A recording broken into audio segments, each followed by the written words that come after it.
இன்றைக்கான தேவனுடைய வார்த்தை சமீபமாய் இருக்கிறார். சங்கீதம் 145 அதிகாரம் 18 வசனம் சொல்லுது, தம்மை நோக்கி கூப்பிடுகிற யாவருக்கும், உண்மையாய் தம்மை நோக்கி கூப்பிடுகிற யாவருக்கும் கர்த்தர் சமீபமாய் இருக்கிறார். தேவனை நோக்கி யார் கூப்பிட்டாலும் தேவன் சமீபமாய் இருக்கிறார். யார் ஜெபித்தாலும் அந்த ஜெபத்தை தேவன் கேட்கிறார். எல்லாருடைய விண்ணப்பங்களும் தேவனுடைய பாதத்தில் சென்று சேருகிறது. ஆனாலும் இதில் அழுத்தமாக சொல்லப்பட்ட ஒரு விஷயம், உண்மையாய் கூப்பிடுகிறவர்களுக்கு தேவன் சமீபமாய் இருக்கிறார்.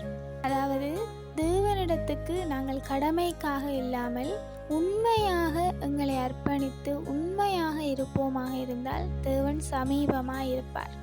எங்களை அழைத்த தேவன் உண்மையுள்ளவராகவே இருக்கிறார். நாங்களும் உண்மையுள்ளவர்களாக இருக்க வேண்டும் என்று சொல்லி தேவன் விரும்புகிறார். எங்களுடைய ஜெபங்களிலும் சரி அல்லது தேவனுக்காக ஏதாகிலும் செய்வதிலும் சரி, கட்டாயத்தின் பேரிலோ அல்லது கடமைக்காகவோ நாங்கள் செய்யாமல் உண்மையாக செய்யும் பொழுது பரிபூரண ஆசீர்வாதங்களை நாங்கள் பெற்றுக்கொள்ளலாம்.